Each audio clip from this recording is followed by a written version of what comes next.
Ladies and gentlemen, welcome to Oxymoron Gaming. I am Tok, and today we are doing a Fallout 4 trailer analysis. So the trailer opens with yet another Ink Spot song, which is kind of cool. I like the Ink Spots. I don't know how you feel about them, but at this point it's kind of become that little bit of Fallout.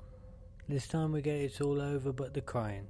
So we start with this nice pan-in shot where it pans out, and then obviously good to note here, a couple of things. I've highlighted them in the video for you. You've got the clock in the top right hand corner. Now that clock, if you have played Fallout 3 or Fallout New Vegas, you will notice that clock. It is featured quite heavily in the game. It's almost the timepiece of the era before the bombs fell.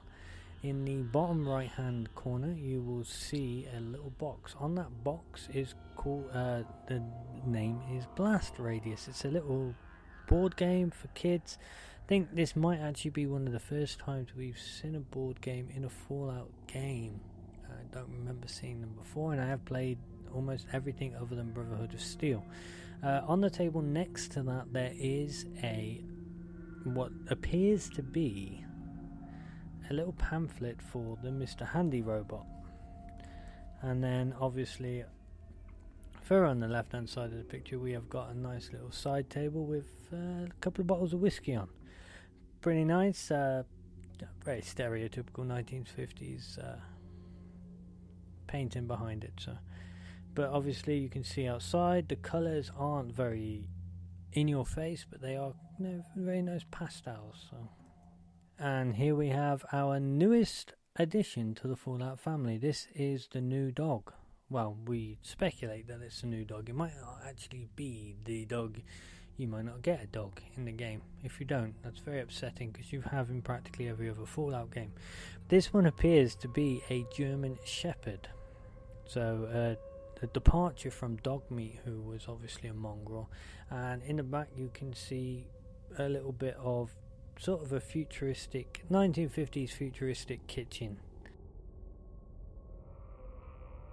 One thing to obviously note before I mention the obvious Mr. Handy in the room is that the entire game seems to be open. Don't forget this trailer was built entirely on the game engine, so it does appear that instead of having to go through loading screens to get into buildings, some buildings you might be able to just walk into, so they might already be open. That's massive for gameplay and immersion, because you can't just go into a building and know you're going to be safe, because you could go into a building, start searching around, raiders or super mutants or whoever could come in and kick your ass. But yep, we do get the nice Mr. Handy here, who is carrying a box of sugar bombs. And if you don't know why I'm pointing out the sugar bombs, it's because they're awesome. You should really try some sugar bombs. So the shot pans across, nice little plastic doggy bowl there, and obviously the radio in the background. And as we move down the corridor, one thing to mention here, there is actually a box for the Mr. Handy. So the Mr. Handy robot for this house is relatively new at the time of the Great War. It's also, I think, the first time I've ever seen a Mr. Handy robot box. I just assumed people turned up with them and fitted charging stations and stuff. But obviously we see a load of debris down this corridor, and we see a dog's ass. Okay, I must have watched at least 10 of these analysis videos now, and not one person has noted the fact that there are sliding doors. Every single door I've ever come across in Fallout 3 or Fallout New Vegas has been a normal opening door. This is a sliding door. That's new. I quite like the idea of that.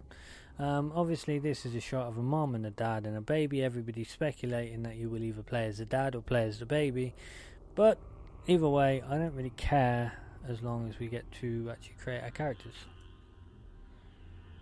So this is another thing that bugs me that people haven't actually mentioned. This is all built on the game engine. Everything you see is in-game. So that little children's mobile that's actually moving rather than just being completely and utterly static is absolutely fantastic.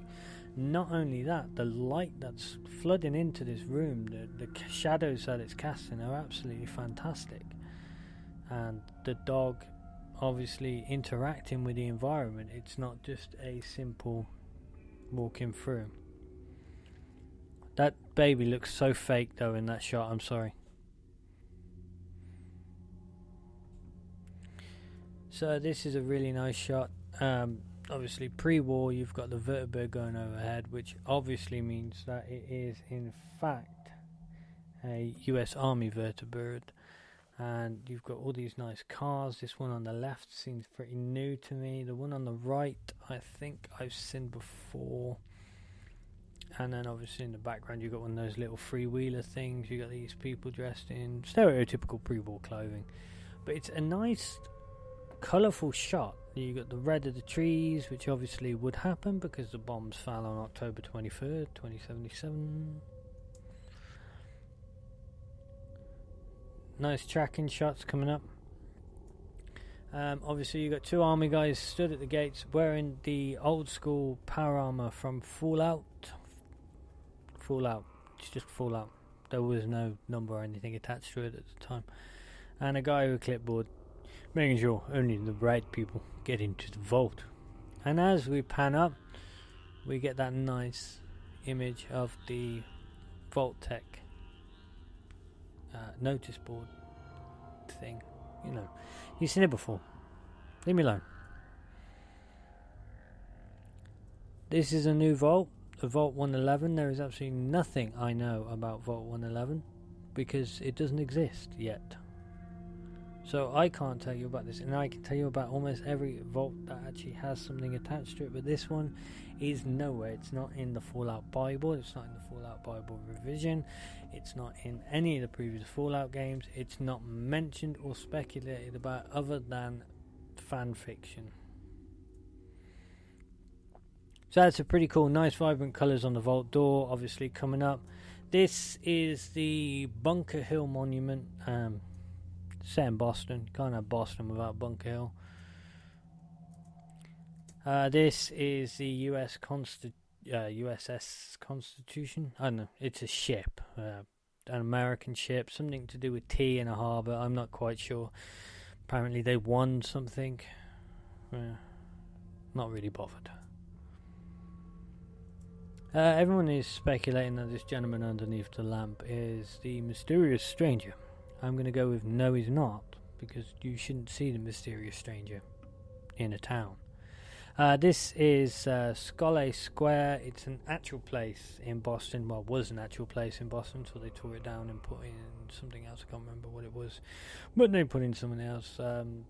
And that little place in the corner is called the Memory Den, which everybody apparently, because we're now going to be playing as androids. I don't think we are going to be playing as an android, and if we are going to play as an android, not really that bothered. Memory Den could mean anything, so. Brahmin. We get a shot of what appears to be super mutants. I'm hypothesizing that they are super mutants because you've got the cage and everything up on the top right hand side of the picture. So I assume they are, and obviously they're walking by what appears to be a tram of some description. And next up is the new Protectron robot. Seems to be slightly slimmed down, more lost in space than anything else. I don't know how to explain it, just do. And obviously you've got what appears to be barbed wire, that's kind of cool, and buildings in the back. It's nice, it's an interesting shot, just to see how society is rebuilt slightly. This thing looks kind of like the love child of a mud crab and a Mirelurk. I said it. There's a dog, and that horrible, horrible creature you just saw was a Deathclaw. Now, I was watching a video earlier which said that, oh no, the Deathclaws now got horns. Deathclaws have always had horns. Just saying. But yeah, this one's got big ass spikes on his back. Kind of cool.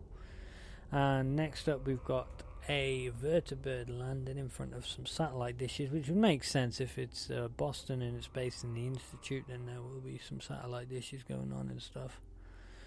These, what I'm only going to assume are ghouls. And by the way, Reavers. Really? You had to put Reavers back into a game. The one enemy I hate almost as much as Cazadors, and you had to put them back into a game. Hate them. So many bullets, so many stems. This, I have watched a couple of videos and not a lot of people know what it is. It's a baseball stadium, and the name of the actual stadium eludes me right now, but if you look outside very carefully you will see there is a statue of a baseball player holding a baseball bat. And then obviously when we come inside we get this nice little shot of the Eyebot coming across, but then it tracks up and we actually get the entire baseball themed thing. We got the baseball bat store here, we got the guy wearing a baseball uniform holding a baseball bat, Diamond City sign up in the background. Yeah, the entire place is designed around the whole baseball theme. It's absolutely brilliant. This is a statue of Paul Revere, and that's a big ass airship which looks a lot like the airship that the Brotherhood of Steel had in Fallout 2, I think. Man, my Fallout history is like all over the place. This is a nice little shot. We're obviously inside of Vertibird here. You got a guy dressed in power armor. It looks to be T-45B, could be T-51B. I'm not sure. But it's also, we get this nice red rocket petrol gasoline sign. I call it petrol because in my country that's what we call it. And obviously we also get this horrible thing where it says Galaxy News Network. Now I'm really hoping they don't bring back Free Dog. It's not that the guy who plays Free Dog is fine. I think he's a brilliant, voice actor. It's just Free Dog as a character is so annoying. I honestly have to kill him on almost every single playthrough. And I usually do a good playthrough. So you get more landmarks and stuff. Then we get this whole destroyed vault doors thing going on. The bombs hit. Now that bomb is, I would say, about 2 or 3 miles away from the people on top, which means that some of them may have survived that blast, because at the time of the Great War they used low yield nuclear weapons, not high yield.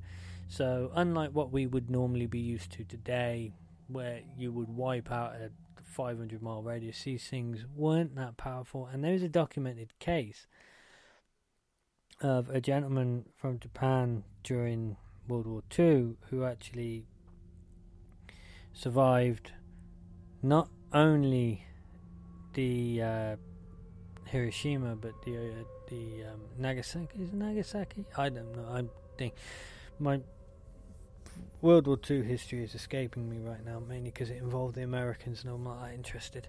But he survived both bomb blasts and only died a couple of years ago. The guy was like 93 or something when he died. Absolute legend. And there was quite a few people who had survived both. So, and now we come to the final part of the trailer, which is for some people the most important part, because we get the dog tracking back into this old Red Rocket garage. Then we get that shot of that power armor, and then we get the guy talking, which is kind of weird. I don't like the idea that the guy talks. Maybe it's me. Maybe I'm old school. Maybe I just... yeah. But yeah, guys, that's the Fallout 4 trailer. I'm really excited about this game. You may not get it right now because I've been trying to actually record this voiceover for a week, and every time I go to record it, something comes up. So, yeah, this is Fallout 4. I really hope it's going to be good. And let us know what you think. Did I miss anything? Don't forget to like, share, favorite, and annoy us at every opportunity. Have a moronic day. Thank you very much.